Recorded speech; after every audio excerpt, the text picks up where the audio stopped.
ભારે પવનો સાથે વંટોળની આગાહીથી નવસારીનું તંત્ર એલર્ટ થઈ ગયું છે। જી હા, દાંડી અને ઉભરાટના જે દરિયા કિનારાઓ જે છે ત્યાં અવાર જવાર પર પ્રતિબંધ મુકાય છે। આજ સવારથી દાંડીના દરિયા કિનારે ભારે પવનની અસર છે।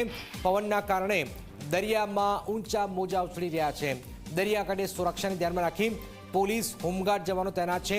દરિયાકાંઠે 50 કિલોમીટરની ઝડપથી પવન ફૂંકાવાની સંભાવના છે, જેથી માછીમારોને દરિયો ન ખેડવાની સૂચના છે। ગ્રામ્ય સ્તરે તીડીઓ અને તલાટીઓને સતર્ક રહેવાની સૂચના પણ આપી દેવામાં આવી છે।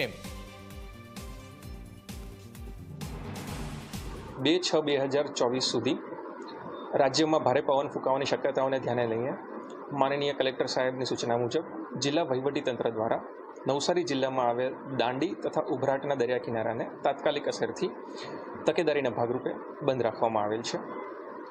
જિલ્લા વહીવટીતંત્ર દ્વારા કોઈ અયોગ્ય બનાવ ન બને તેના માટે પણ પોલીસ તંત્રને સાબદું રાખવામાં આવેલ છે। જાહેર જનતાને પણ અપીલ કરવામાં આવે છે કે આ સમયે સાવચેતી રાખવામાં આવે। ગ્રામ્ય કક્ષાએ તલાટી તથા ટીડીઓને પણ આ બાબતે સૂચના આપવામાં આવેલી છે કે આવી કોઈ ઘટના ન બને તે બાબતે સાવચેતી રાખે। દરિયામાં ઉઠેલા રેમલ વાવાઝોડાની આફ્ટર ઇફેક્ટ અને જે લો પ્રેશર સર્જાયું તેના કારણે ભારે પવનો સાથે વંટોળ વાવાની જે આગાહી કરવામાં આવી છે તેના લઈને જિલ્લા તંત્ર સતર્ક થયું છે। ખાસ કરીને હાલ જે છે એ આપણે દાંડીના બીચ પર છે અને દાંડીના બીચ પર પ્રવાસીઓના જે આવવા પર પ્રતિબંધ મૂકી દેવામાં આવ્યો છે અને જે સુરક્ષા જવાનો છે એમને પણ અહીં તૈનાત કરી દેવામાં આવ્યા છે। કારણ જો કોઈ પ્રવાસી આવે તો એ દરિયામાં ન જાય એ પ્રમાણેની વ્યવસ્થા ગોઠવવામાં આવી છે।